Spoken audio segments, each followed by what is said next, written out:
Selamat pagi dan salam sejahtera bagi kita semua. Pagi. Pertama-tama, marilah kita panjatkan puji dan syukur kepada Tuhan yang Maha Kuasa karena masih diberikan kita nikmat kesehatan, kesempatan sehingga kita dapat berkumpul di ruangan kita yang sangat kita cintai ini. Pertama-tama, yang kami hormati ialah Ibu dosen pengampu mata kuliah pengantar akuntansi 2 yang berhalangan tidak bisa hadir hari ini, dan yang kami sayangi teman-teman kami sekalian. Adapun judul makalah kami pada pagi hari ini yaitu akuntansi utang jangka panjang. Sebelumnya perkenalkan, nama saya Marisito Tambah sebagai moderator yang di samping saya. Perkenalkan, nama saya Sita sebagai materi pertama dari samping saya. Perkenalkan, nama saya Dr. Diana sebagai pemateri kedua. Perkenalkan, nama saya Widya Siwan sebagai pemateri ketiga. Materi pertama akan dibacakan yang materi pertama.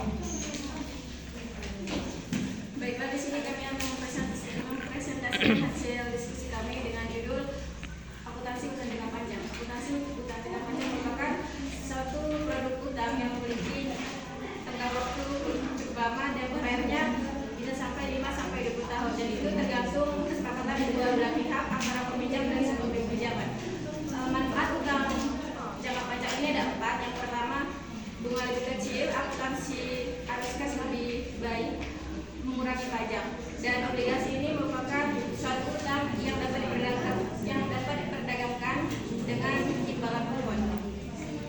Yang termasuk ke dalam utang jangka panjang itu ada 2. Yang pertama ada utang obligasi dan ada utang hipotek.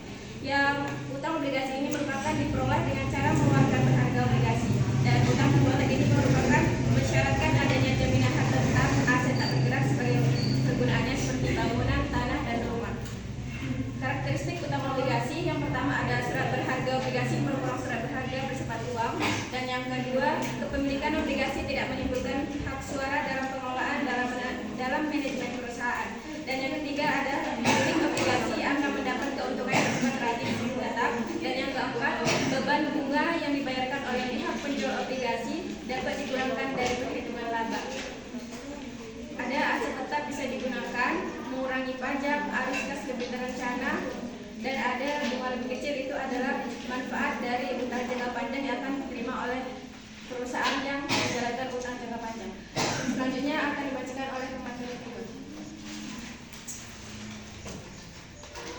Jenis-jenis utang obligasi. Obligasi diterbitkan oleh emiten, jenisnya beragam sesuai dengan keinginan emiten. Oke, di sini kami akan membuka sesi tanya jawab. Jika ada yang ingin bertanya, ya silakan. Sudah. Sini. Perkenalkan, nama saya Ibu Depan dari kelompok 5. Pertanyaan saya, mengapa perusahaan lebih memilih utang jangka panjang dalam menjalankan bisnisnya? Terima kasih. Oke, selanjutnya. Oke, silakan. Perkenalkan, nama saya Sri dari kelompok 8 yang bertanya kepada kelompok distrik, yang mana pertanyaannya, apa perbedaan antara utang obligasi dan utang hipotek? Terima kasih.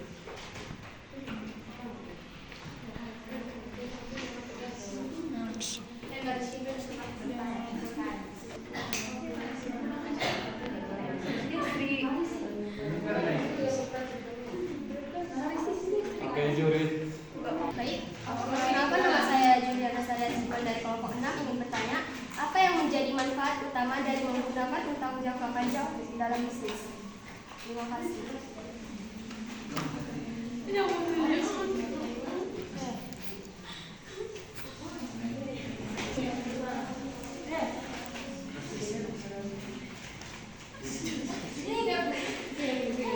Oke, selanjutnya. Oke, Desri.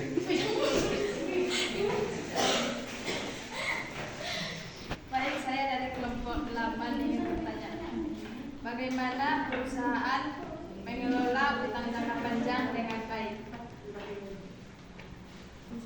Terima kasih.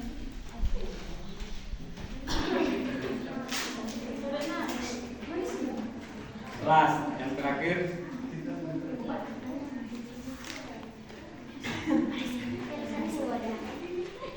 Oke.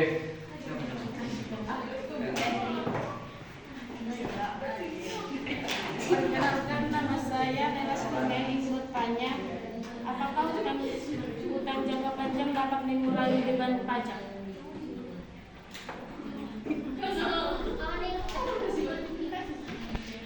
Apakah utang jangka panjang dapat mengurangi beban pajak? Terima kasih.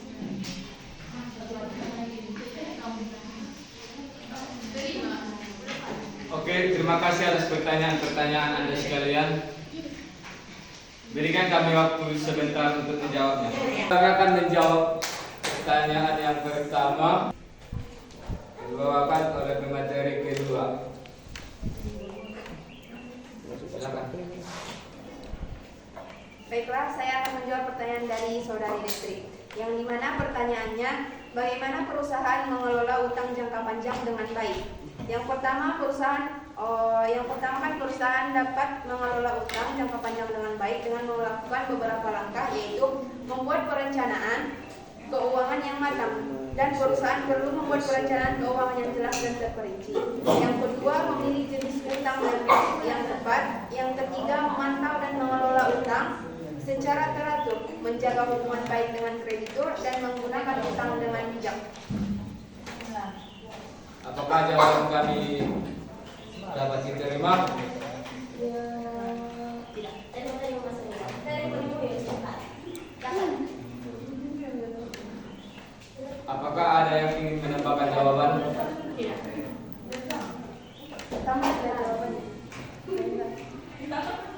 Oke, jika tidak ada, terima kasih.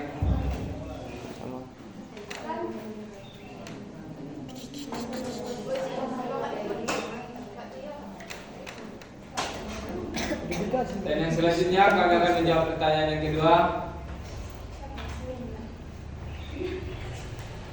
Dibawakan oleh pemateri yang pertama.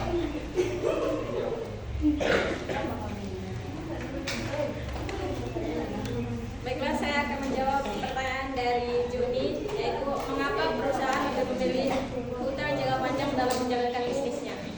Karena hutang jangka panjang memiliki pinjaman yang bersifat tetap, dan itu kan ada manfaat hutang jangka panjang, yaitu bunga lebih kecil. Kalau kita pakai hutang jangka panjang, bunga lebih kecil itu ketika suku bunga naik, maka nilai dari jaminan aset juga mengalami kenaikan suku bunga. Yang kedua, aset tetap bisa digunakan. Apabila menggunakan utang hipotek, maka perusahaan akan tetap menggunakan aset jaminan untuk operasional bisnis. Dan yang ketiga, ada mengurangi pajak. Manfaat utang panjang adalah berkurangnya jumlah pajak yang harus perusahaan bayarkan. Dan yang keempat, arus kas lebih terencana dengan baik. Manfaat utang jangka panjang yang terakhir adalah membantu mengelola dan merencanakan arus kas bisnis. Oke,